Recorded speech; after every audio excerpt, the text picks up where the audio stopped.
Hi, my name is Jin, and welcome to the first episode of the Vapid and Vulgar podcast. Happy fucking New Year.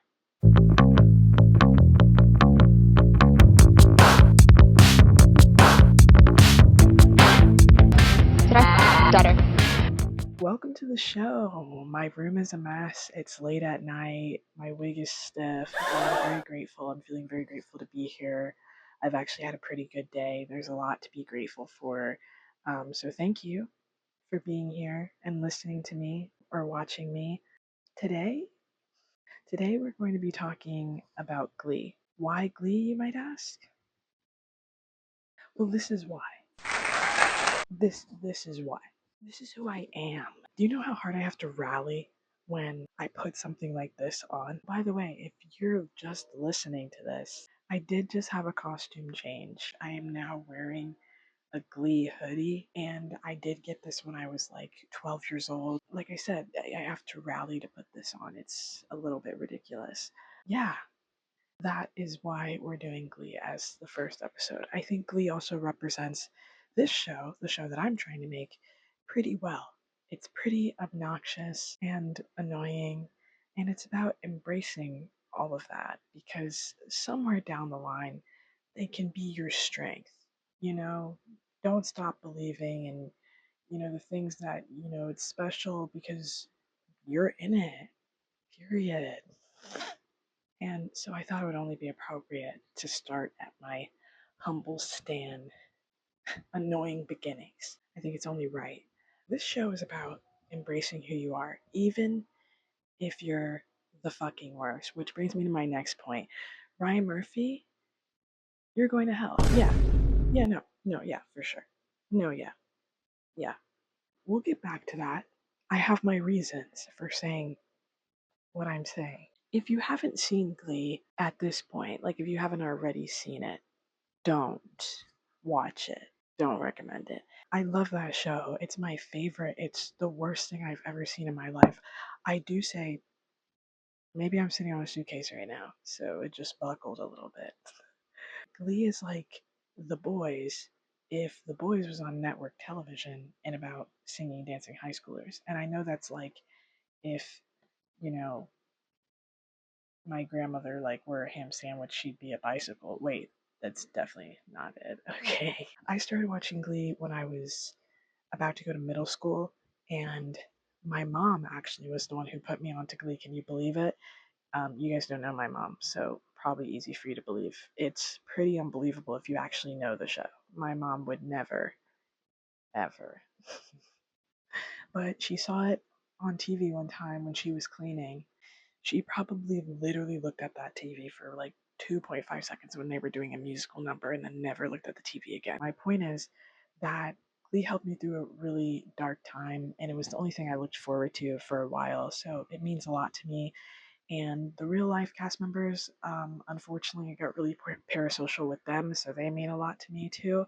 But just as a disclaimer, and I'll try not to give too many, I'm not going to be like doing any spectacle esque conspiracy theory type of notion about Glee and the cast and crew of Glee, because, like, bruh, I find that shit annoying personally. Like, these are real people who still exist. Like, look at me turning into a Gleek already. It's awful. It's awful. So I think it's time that I talk about some more specific reasons that Glee is such a cultural phenomenon in my history, like with being a stan of Glee. Santana Lopez is like the backbone of Glee. Hold on, hold on. Because I know that the streets say now, Santana was the worst. She was. You guys were seeing Glee through these like representation character goggles, filters. No. This show was supposed to be like uncanny if you actually lived in a town like this. This shit is like it's not it's not good. I watched every single episode. These characters, none of the Glee characters are supposed to be likable. You guys, we're not watching Glee thinking that these motherfuckers singing existentially in another like third space through my high school hallways, we're supposed to like them and feel bad for them. No, absolutely not. With that being said, Santana was the best character on the show. She had the best songs, cover moments, moments in general, most quotable lines. We can go tit for tat with the whole mean cheerleader thing, the whole mean lesbian thing, the whole mean lesbian Latina cheerleader thing, the trope, right? Like, your seat underneath is waiting for you, King. However, she killed it. She killed it. She killed it every day, every single day she was on the show. I didn't even touch on the fact that if you saw me IRL, yes, my annoying origins could probably be, traced back to Glee. But if you also know me IRL, I just want to say that when I went to school from sixth grade to seventh grade, I modeled my social behaviors after Santana Lopez. Wasn't my smartest decision, but my God, did she serve. I'm sorry, anyone who was affected. It was a short phase, but it was there, and it was cunt. Rest in peace. Like, let's not get sad in here, but rest in peace for real. She was the best. On that note, I actually had a different favorite character. Just about being annoying and obnoxious. Like, I'm talking about all of those things. Then, like, we have to.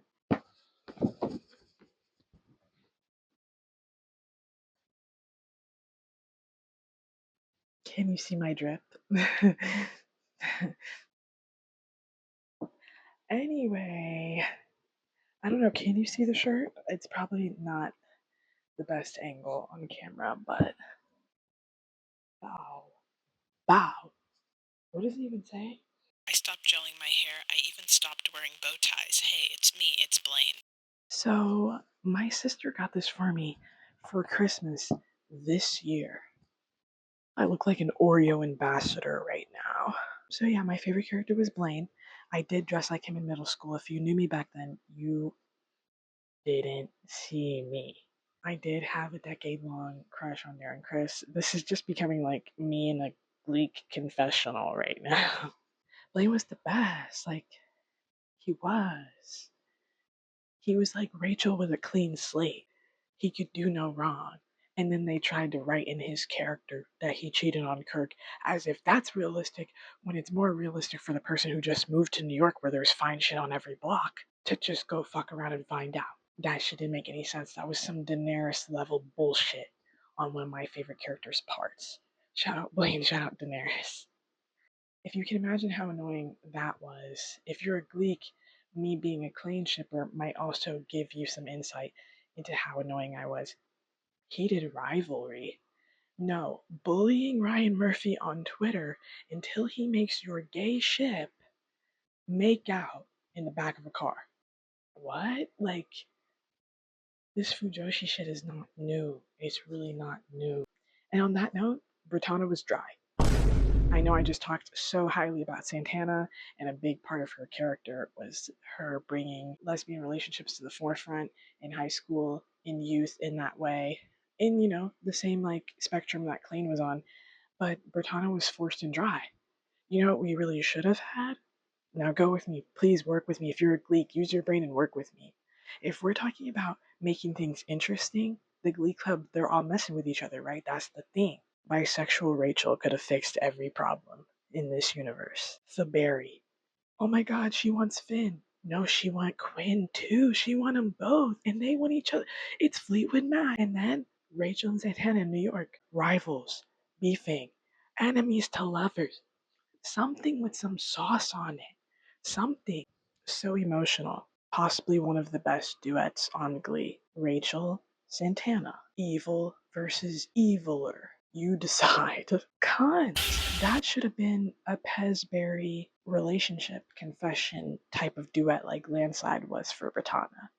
And also, why could the straights be the only people with like a really serious love triangle? The gays were always just destined to be together. Why? Because there was only two of them at the school? Ryan! But anyway, yes, hit me up, Ryan. Ian, Brad, the whole team. If you guys ever want to remake Glee, Britannia was dry. Some of Naya's best work because of Britannia. Don't get me wrong. Mine. She's mine. Don't call her up. She's mine. That one. Valerie. Worked it. But you know, when I felt like she actually had chemistry with somebody, when she was singing Smooth Criminal with Sebastian. Ooh. And I'm sticking to it, and I'm sticking to it. And there's gonna be some people who rise up from their Gleek grave, their platonic Gleek grave, just to tell me that the reason I feel this way is because I was a diehard clean shipper. And we were annoying as fuck. True, but I'm not here to self deprecate myself. Let me rephrase that. I'm not here to only self deprecate myself. We're going to self deprecate and then we're going to rise from those ashes. Because look, I think if Gleeks are self actualized and self aware, they're brilliant. It's the ones who are still locked in those memories. You shouldn't be rewatching Glee. No. If you loved that show, stop it. Do not rewatch it. I swear to God. Don't don't go rewatching it willy-nilly. Listen to the music, that's fine. Rewatching it chronologically, and you thought that was a good idea because exactly. But I can't control you. I can't control people. So if you're gonna rewatch it, or you're watching Glee for the first time, this is for everybody. Skip season 5, episode 3. You don't need to watch it. Don't watch it. If you've already seen it, don't watch it again. And I'm not kidding or joking or playing around. Don't. Do yourself a fucking favor today. Skip that motherfucker. That's all. Rip Corey Monteith as well. We're not going to talk about it. Not today. Not today, sweetheart. I love Blaine Anderson. It's not unusual. When I see him, I do get jump scared now. I just want to be clear. That is probably my favorite Glee episode. The Purple Piano Project, Season 3, Episode 1. Yeah, I don't need to look shit up. Didn't I tell you guys? I also have been getting into the Glee version of Time Warp from the Rocky Horror Picture Show episode. So get into that shit too. I've just been jamming though. It's like being a K-pop fan. If you're not too deep in it, you just be jamming. I just listened to The Longest Time from season 4. Wait, was that season 4 or season 5? Season 5, I believe. I was at my highest Glee capacity in season 4. Season 3 is my favorite season. Season 4 was the season where I was a consistent weekly watcher. That's when I got the opportunity to be that type of Gleek. I was deeply involved in like what it was to be a fangirl, a stan in the fandom. I was on Tumblr. I got a Twitter because of Glee when I was like 11. Don't recommend doing that anymore or ever, but I didn't know any better and I just wanted to connect with more people who loved the show as much as I did, which means I loved the new kids, except for one. There's just some unmentionables when you're a Gleek. There's just some unmentionables. And if they're unmentionable for a good reason, believe me. Jacob Artist, you deserve better, you deserve better, you deserve better. The only black man, Matt, we see you. But the only black man who lasted a damn on Glee. And they gave him that. They treated him like dust. He did ballet and he was a bad boy, like, and he was fine and he was sexy. Like, what the fuck? Ryan. I loved season 4. It was the best of times. It was the worst of times. They broke every ship up. They did What Does the Fox Say? They did Gangnam Style. Jenna Uskowitz, I'm so sorry that they made you do that, bro. I don't know what the fuck they were on. Like, it's terrible if you think about it too hard, you guys, so don't think about it. The way they did anybody who wasn't white on that show, like, these are all things we can get deeply into. Shout out to Amber. Shout out to Jacob. Shout out to Jenna. This show is the worst. I love that post that's like Glee tackled every issue, but tackled every one of them in the wrong way.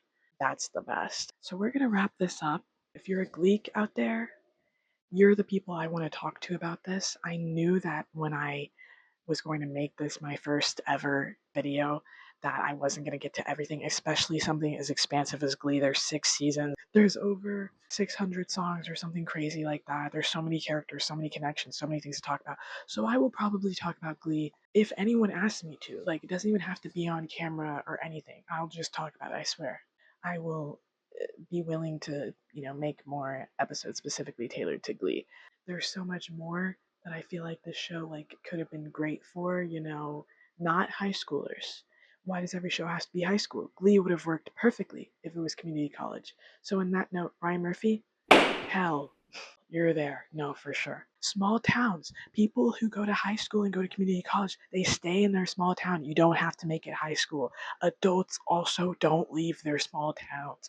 And they're fucking annoying and singing all the time. Karaoke bars, college a cappella groups, anything. I have some ideas. I have an idea for a pilot. I'm not even kidding. After I told you to go to hell for this entire podcast, Ryan, thank you so much for making Glee. It's the worst fucking thing I've ever seen. Thank you so much for listening or watching. Please follow my socials. Follow my Depop. That's the most important at Ginfluence, and my Instagram at Ginsel _________. And also, I'm going to link my playlist of my top favorite Glee songs, at least at the moment. That playlist could be huge as fuck. I definitely want to do like a whole segment just on the music of Glee, but for now, linky to the playlist. So thank you so much for tuning in to Vapid and Vulgar. Hope you guys enjoyed it. And next week, I'm going to be going through a lot of my stan and fangirl origins. So where should I go next? And on that note, I think I'm out of here. Oh, and I fucking hate Pitch Perfect.